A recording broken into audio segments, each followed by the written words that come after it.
যাতে কর্মসংস্থান সৃষ্টি করা যায়। এবং শুধু কর্মসংস্থান সৃষ্টি নয়, আমাদের আরেকটি মূল লক্ষ্য বা টার্গেট থাকবে নিরাপদ কর্ম পরিবেশ সৃষ্টি করা। এটিই হবে আমাদের রাজনীতি। বিএনপির বিএনপির নেওয়া সকল পরিকল্পনা বাস্তবায়নের ক্ষেত্রে খুব সম্ভব নজরুল ভাই তার বক্তব্যে এই কথাটি বলেছেন, ওনার সাথে একই সাথে সুর করে আমিও বলতে চাই, জাতীয়তাবাদী স্বেচ্ছাসেবক দলের নেতাকর্মীদের ভূমিকা আগামী দিনে বাংলাদেশে আরো গুরুত্বপূর্ণ হয়ে উঠবে।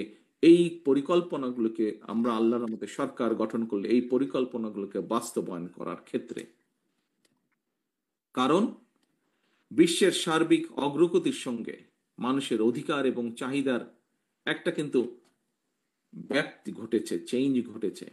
আগে আমরা বলতাম অন্ন, বস্ত্র, বাসস্থান, শিক্ষা বা চিকিৎসা।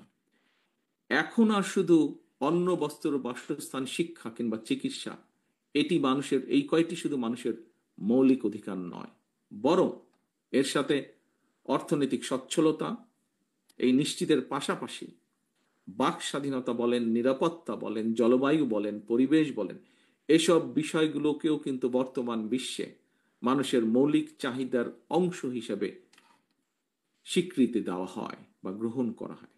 এবং এই কারণেই বিএনপির গৃহীত কর্মসূচিগুলোর মধ্যে জলবায়ুর নেতিবাচক যে প্রভাব সেটাকে কিভাবে মোকাবেলা করা যায় এবং মোকাবেলার মাধ্যমে পরিবেশ সংরক্ষণের জন্য সুনির্দিষ্ট পরিকল্পনা আমরা গ্রহণ করছি। আমাদের টিম এই পরিকল্পনাগুলো তৈরি করছে, এই বিষয়ে যারা কাজ করছেন এই সেক্টরে।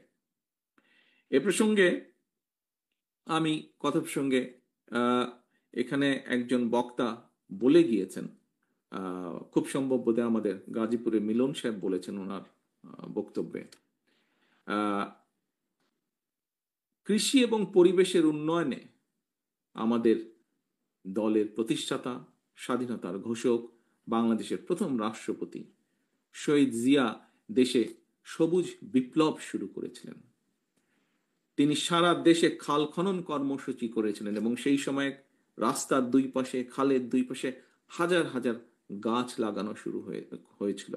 শুধু তাই নয়, দেশনেত্রী খালেদা জিয়ার সরকারের সময়ও কিন্তু আমরা দেখেছি সেই সময় উপজেলা পর্যায়ে কিভাবে বৃক্ষ মেলা হয়েছিল এবং আমরা দেখেছি গ্রামের মানুষ কিভাবে সেই বৃক্ষ মেলা থেকে গাছের চারাগুলো কিনে নিয়ে যেতেন, কিনতেন এবং তাদের বাড়ির আঙিনা হোক, বিভিন্ন জায়গায় হোক, বৃক্ষ রোপণ করতেন, এই বৃক্ষ চারাগুলো রোপণ করতেন। এই সব কর্মসূচি, হাজার হাজার যে গাছ লাগানো হয়েছিল, এই সব কর্মসূচিতে সেই সময় অনেক নাগরিক স্বেচ্ছাশ্রমের ভিত্তিতে অংশগ্রহণ করেছিলেন। প্রিয় সহকর্মীবৃন্দ, এই একই ধারাবাহিকতায় পরিবেশের উন্নয়নের লক্ষ্যে বিএনপি ইনশাল্লাহ আগামী দিনে জনগণের রায় আল্লাহর রহমতে সরকার গঠন করতে সক্ষম হলে আগামী 5 বছর সারা দেশে কমপক্ষে আমরা 25 কোটি গাছ লাগানোর পরিকল্পনা গ্রহণ করেছি।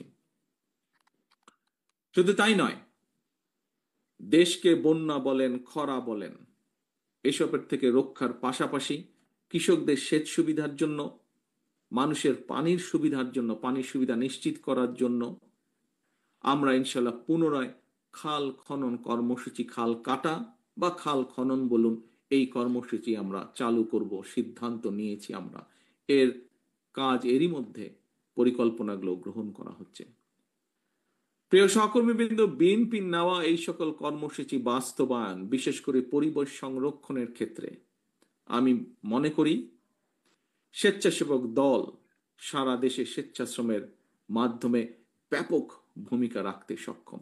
আজকে আপনাদের প্রতিষ্ঠা বার্ষিকী উপলক্ষে যেমন আপনারা কর্মসূচি গ্রহণ করেছেন, উপজেলা পর্যায়ে যে হাসপাতালগুলোকে পরিষ্কার পরিচ্ছন্ন করার যে কর্মসূচি যে আপনারা গ্রহণ করছেন, এইভাবে ঠিক আমাদের এই কর্মসূচিগুলো ইনশাল্লাহ যখন আমরা কাজে হাত দিব, বাস্তবায়ন করব, সেই সময় স্বেচ্ছাসেবক দলের আমার প্রিয় সহকর্মীরা সারা দেশে যে ছড়িয়ে ছিটিয়ে আছেন, আপনারা বিপুল ভূমিকা এখানে রাখতে পারেন।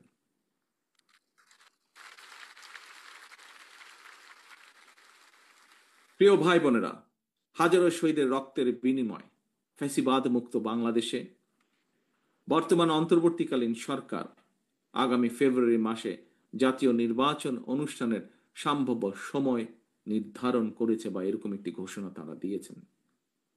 এই নির্বাচনের মাধ্যমে দেশের জনগণ দীর্ঘ ১.৫ দশকেরও প্রায় বেশি সময় পর, আমরা বিশ্বাস করি, আমরা প্রত্যাশা রাখি, আশা করি, আমরা নির্ভয়ে নিরাপদে নিজেদের ভোট দিয়ে নিজেদের পছন্দের প্রার্থীকে, নিজেদের পছন্দের এজেন্ডাকে বাস্তবায়ন করে জনপ্রতিনিধিদের মাধ্যমে বাস্তবায়ন করার নিজেদের